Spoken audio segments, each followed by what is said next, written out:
The international left replaced power with morality. And think about it. Think about it. So, before the analyses offered by Marx, but even preceding him, look at Proudhon, for example, and his readings. It's entirely materially grounded. There's always a material element to leftist discourse traditionally. Why?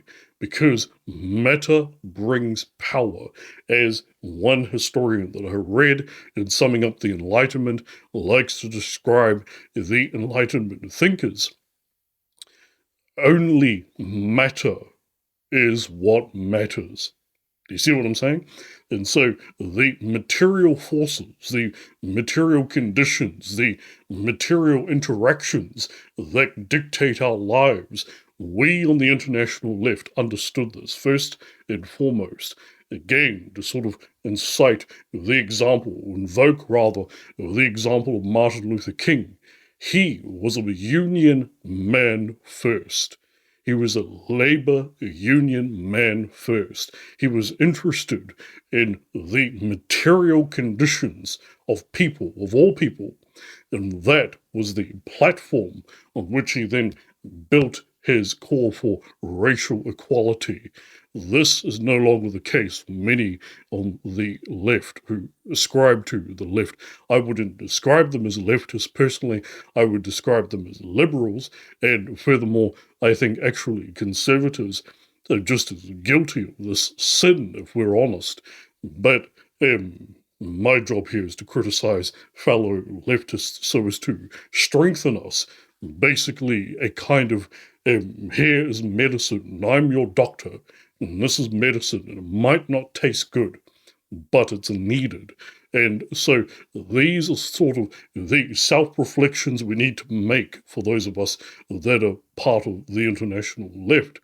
And one of them is to stop moralizing things.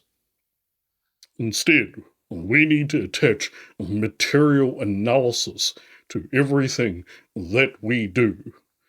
For example, the Bud Light ad, which featured a trans person, that is performative liberal capitalism making out that we give a damn about our trans comrades, never mind the material conditions that many of our trans comrades have to live in.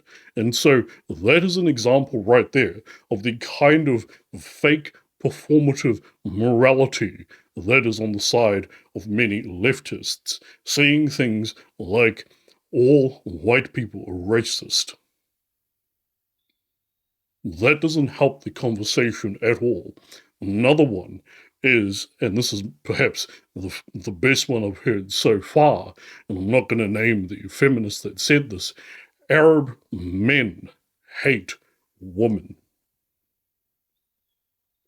This is lunacy.